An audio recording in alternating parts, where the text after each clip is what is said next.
I'm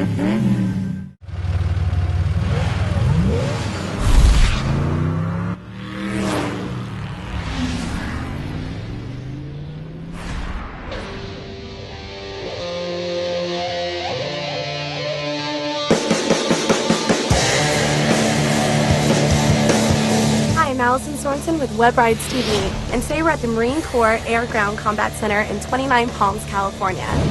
Behind me you can see an enormous tank. Today we're about to climb aboard, take a ride, and learn all there is to know about Abrams tanks. Let's go! Why don't you tell us about this tank? It's the M1A1, right? Abrams tank. Tanks provide several things to the battlefield, basically shock effect, armored mobility, and firepower. There's not a lot out there on the battlefield that can kill a tank. There's not a lot out there that wants to fight a tank, and there's not a lot of places that we can't go. Now, our viewers really love performance, so can you tell us about the speed? Speed going over level terrain, roughly 42.5 miles an hour. So for a 70-ton vehicle, it's moving pretty quickly. So how does this tank ride, Lieutenant? Well, it's actually a pretty smooth ride, depending upon the terrain, obviously. Some say it rides like a Cadillac. I don't necessarily think so, but compared to the other tracked vehicles and wheeled vehicles out there, it does probably offer the smoothest ride on land. Smooth. And what about the mileage? What kind of mileage do you get? It has 504.4 gallons. It's actually got 4 different fuel cells in it, so it's about 1 mile per 2 gallons. I'm a tank driver. You have your own world because they have their own. I'm pretty much separated from them. I'm the loader on the M1A1 Abrams. This is my station. It's on the left side of the tank. I am the gunner for this tank. I shoot the main gun and coaxially mounted 240 machine gun, which is right here, right next to it. I'm the tank commander of this tank. Ultimately, I have control over the full aspects of driving, what we're shooting at, and where the gun is actually traversing to.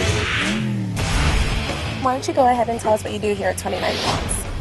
Basically what my job entails is I run the recovery as far as the M1A1 tank, all the engineer assets, the AVLB bridge.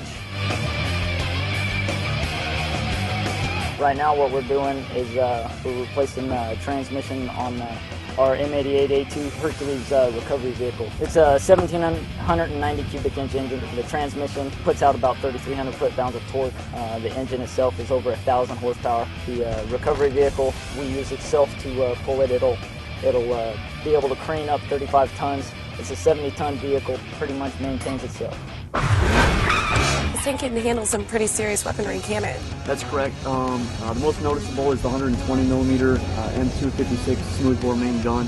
Fires 120 millimeter rounds. Well, we have a caliber 50 machine gun, which is the weapon that the tank commander operates. The loader has his own machine gun, 240. Mounted on the other side of the main gun is another machine gun, another 240, which the gunner operates, and it's slaved to the main gun, so wherever the main gun is pointing, that weapon system is pointing as well.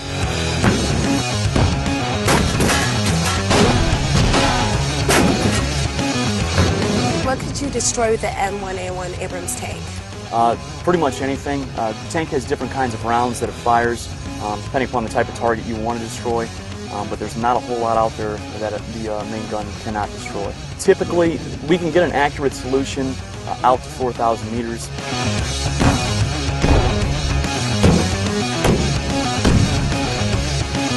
This is Allison Sorensen with WebRidesTV.com. My ears are still ringing from the explosions of those big guns. These Marines sure know how to blow stuff up. So thanks again to the Delta Company First Tanks. I'm just gonna hang out with them. Let's go. Big guns.